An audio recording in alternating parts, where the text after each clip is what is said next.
बिस्मिल्लाहिर्रहमानिर्रहीम। अस्सलामु अलैकुम वरहमतुल्लाहि वबरकातुहू। अजीज तलबा, पिछली क्लास में हमने चैप्टर नंबर 4 शुरू किया था और चैप्टर का नाम आप लोगों को याद है। क्या नाम है चैप्टर का? Growth and reproduction in living organisms. Okay, और उसका पहला टॉपिक हमने डिस्कस किया था, पहला टॉपिक हमने पढ़ा था। क्या नाम था उस टॉपिक का? ग्रोथ। ओके, और ग्रोथ के बारे में हमने आपको क्या बताया था? हमने आपको बताया था ग्रोथ की डेफिनेशन और difference between growth in plant and growth in animals. याद आया? और ग्रोथ के हवाले से हमने एक बात आपको खुसूसियत से बताई थी कि ग्रोथ का मतलब है लिविंग थिंग के जो सेल्स हैं उनके तादाद और साइज दोनों में इजाफा हो जाना।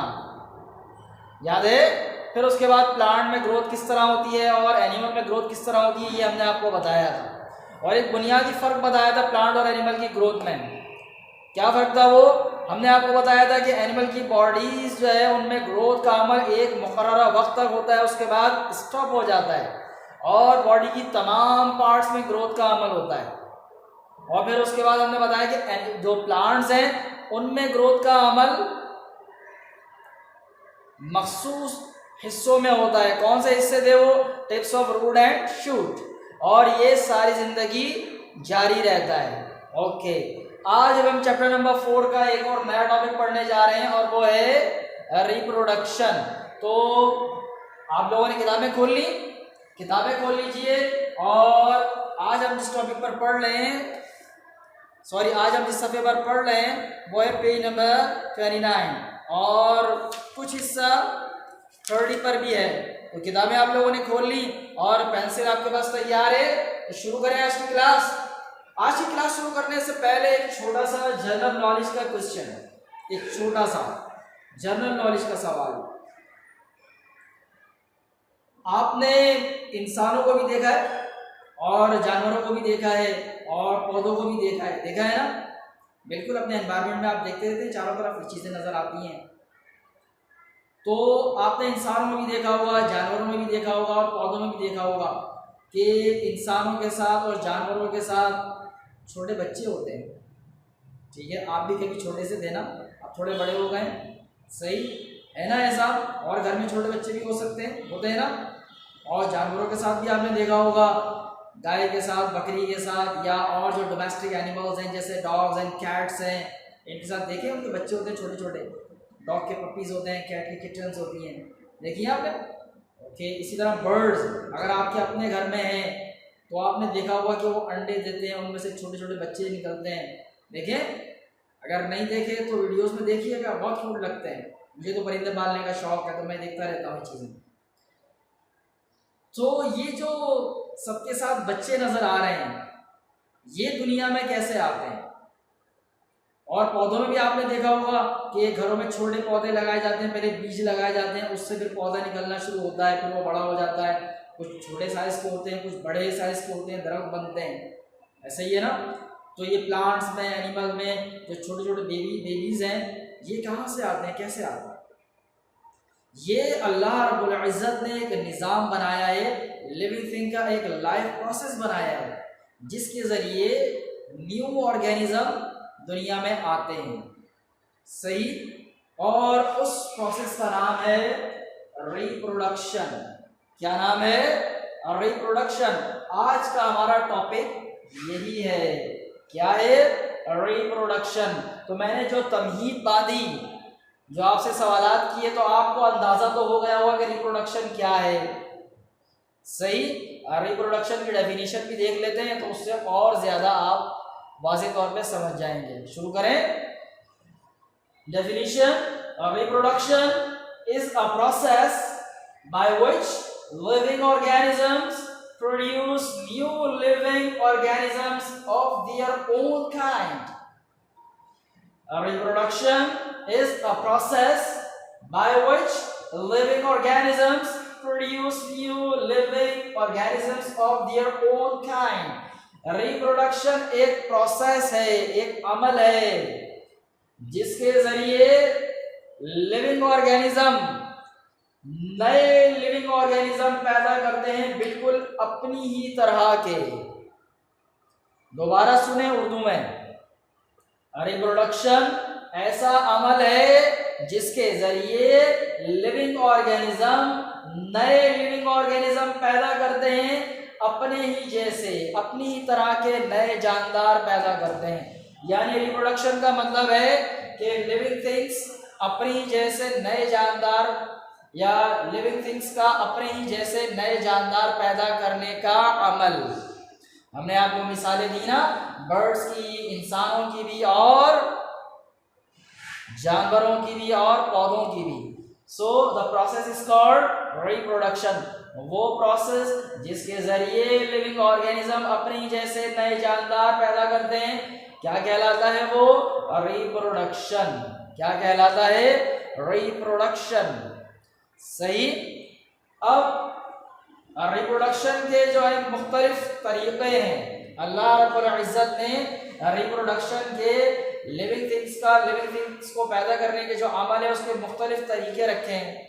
सो काइंड्स ऑफ रिप्रोडक्शन, क्या पढ़ने जा रहे हैं हम? काइंड्स ऑफ रिप्रोडक्शन, यानी रिप्रोडक्शन की इकसाम। सही। रिप्रोडक्शन कितनी तरह की होती है? There are two kinds of reproduction. Reproduction की दो इकसाम हैं, दो मुख्तलिफ तरह से रिप्रोडक्शन का अमल होता है, दो मुख्तलिफ तरह से नए जानदार पैदा होते हैं। Number 1 sexual reproduction and number 1 asexual reproduction and number 2 sexual reproduction. There are two kinds of reproduction. Number 1 asexual reproduction and number 2 sexual reproduction. ये दो मुख्तलिफ तरीके हैं जिसके जरिए रिप्रोडक्शन का अमल होता है। ओके, लिविंग थिंग्स में रिप्रोडक्शन का अमल कितने तरीकों से होता है? दो तरीकों से होता है। नंबर 1 क्या बताया मैंने? Asexual reproduction and number 2 sexual reproduction. यहां तक बात समझ में आ गई? आपकी किताब में भी लिखा हुआ है, इसको आपने हाईलाइट किया। ओके, रिप्रोडक्शन की डेफिनेशन भी आपके पास मौजूद है। सही, उसे भी हाईलाइट करें और इसकी जो दोनों टाइप्स हैं इनके नामों को भी हाईलाइट करें। 3 बातें अब तक हमने आपको बताई हैं, वो आपको लाजमी मालूम होना चाहिए। नंबर 1 रिप्रोडक्शन की डेफिनेशन, नंबर 2 रिप्रोडक्शन की कितनी काइंड्स होती हैं? 2 काइंड्स होती हैं, और तीसरी बात इन काइंड्स के नेम्स। ओके, ये आपने हाईलाइट कर लिया अपने पास, नोट कर लिए। आगे बात करें इन दोनों में क्या फर्क है। चलिए बात करते हैं एसेक्सुअल रिप्रोडक्शन के बारे में। It take place with one parent only. It takes place with one parent only. Asexual reproduction का जो अमल है वो सिर्फ एक ऑर्गेनिज्म के जरिए, एक पेरेंट के जरिए हो सकता है। सही। एसेक्सुअल रिप्रोडक्शन का अमल सिर्फ एक पेरेंट के जरिए होता है। सही। और This produces identical offspring, और इस अमल के जरिए जो नए ऑर्गेनिज्म पैदा होते हैं वो 100% पेरेंट के जैसे ही होते हैं। जिस पेरेंट से वो बने हैं, जिस सेल से वो बने हैं, जिस ऑर्गेनिज्म से वो बने हैं, बिल्कुल उसी के जैसे होते हैं। आइडेंटिकल का मतलब होता है बिल्कुल 100% एग्जैक्ट कॉपी। सही। दोबारा सुने, asexual reproduction it take place with one parent only. asexual reproduction का अमल सिर्फ एक पेरेंट के जरिए होता है, एक ऑर्गेनिज्म के जरिए हो जाता है, और इसके जरिए जो नए जानदार, ऑफस्प्रिंग्स का मतलब होता है नए जानदार। ऑफस्प्रिंग का मतलब क्या होता है? बच्चे या नए जानदार। तो इससे जो ऑफस्प्रिंग्स पैदा होते हैं वो हमेशा किसके जैसे होते हैं? 100% जो पेरेंट ऑर्गेनिज्म है उसके जैसे होते हैं। बात समझ में आ गई? मिसाल के तौर पर एक पेरेंट्स के जरिए आपने देखा होगा, आमतौर पर ये अमल जो है वो प्लांट्स में होता है। प्लांट में आपने देखा होगा कि बाज़ चीज़ों की शाखें जो होती हैं जो कलम होती है, शाख को काट के लगा दिया जाता है, स्टेम को काट के लगाया जाता है, तो उससे नया पौधा तैयार हो जाता है। या आलू जो होता है उसके ऊपर आइस होती है, छोटे छोटे गड्ढे होते हैं ना, तो वहां से उसके पीसेस काट काट के अगर लगाया जाए तो उससे नया पौधा निकल आता है। शाख लगाई जाए तो उससे नया पौधा बन जाता है। तो ये अमल कहलाता है एसेक्सुअल रिप्रोडक्शन। इसमें दूसरे पेरेंट की जरूरत है बिल्कुल भी नहीं। एक आलू लिया उससे हो सकता है ये काम, एक आपने कोई भी पौधे की शाख ली जो शाखों से उग जाते हैं, तो उनको काट के आपने शाख लगा दी और उससे नया पौधा बन गया। सही।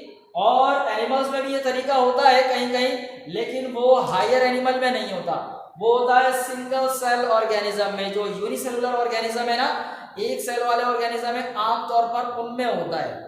ठीक है, एक तो मल्टी सेलुलर भी है, लेकिन ज्यादातर जो है वो सिंपल ऑर्गेनिज्म में या यूनिसेलुलर ऑर्गेनिज्म में, जो यूनिसेलुलर जो एनिमल्स हैं उनमें ये अमल होता है। जैसे अमीबा, अमीबा याद है, आपने आपको बताया था पिछली क्लास चैप्टर में भी, अमीबा 6 में भी आपको बताया गया है। तो अमीबा एक सिंगल सेल ऑर्गेनिज्म है। अब उसकी जो तादाद बढ़ती है, वो अपने जैसे जो नए ऑफस्प्रिंग पैदा करता है, वो एसेक्सुअल रिप्रोडक्शन के जरिए, यानी एक अमीबा से 2 अमीबा बन जाते हैं।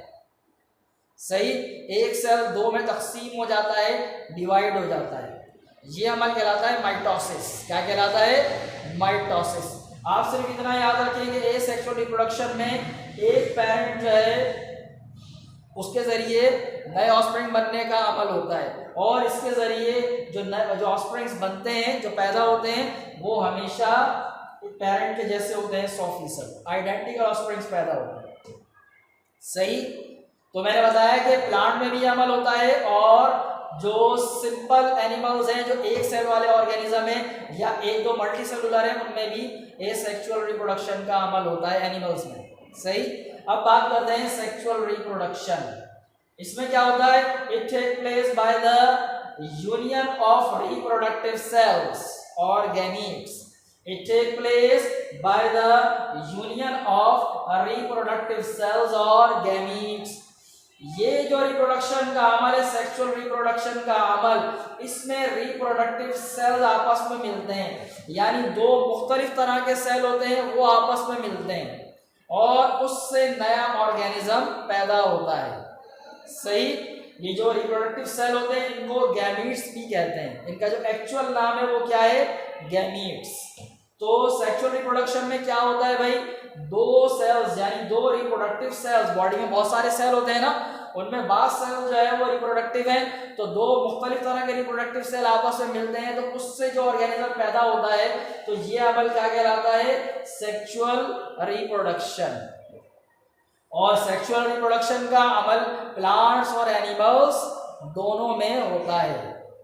ठीक है, प्लांट और एनिमल दोनों में सेक्सुअल रिप्रोडक्शन का अमल होता है। सही। तो यहां तक बात समझ में आ गई? यहां तक बात समझ में आ गई? आज हमने क्या क्या पढ़ा? हमने आपको रिप्रोडक्शन की डेफिनेशन पढ़ाई। क्या है definition? Reproduction is a process by which living organism produce new offsprings of new living organisms of their own kind. उसके बाद there are 2 kinds of reproduction. Number 1 asexual reproduction and number 2 sexual reproduction. Okay, तो ये सारी चीजें आपकी किताब में भी लिखी हुई हैं। जब आप लेक्चर सुनेंगे तो उसके साथ साथ हाईलाइट करते जाएंगे और अपने पास नोट करते रहेंगे कि सर ने क्या क्या चीजें बताई हैं, उन्हें अपने अल्फाज में नोट करते रहेंगे। और अब बारी आज के होमवर्क की कि आपने क्या काम करना है। तो आज आपको सिर्फ ये करना है कि एक ये डेफिनेशन और एक ये डेफिनेशन और एक ये डेफिनेशन, यानी ये 3 डेफिनेशंस जो हैं, जो आज के लेक्चर में बताई गई हैं, समझाई गई है, इनको याद करना है।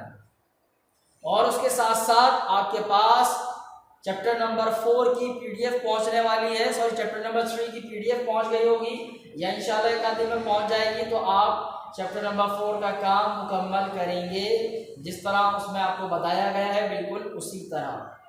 सही। तो इंशाल्लाह अगली क्लास में मजीद गुफ्तगू करेंगे इसी टॉपिक से मुताल्लक। तब तक के लिए अस्सलामु अलैकुम व रहमतुल्लाहि व बरकातुहू। अल्लाह हाफ़िज़।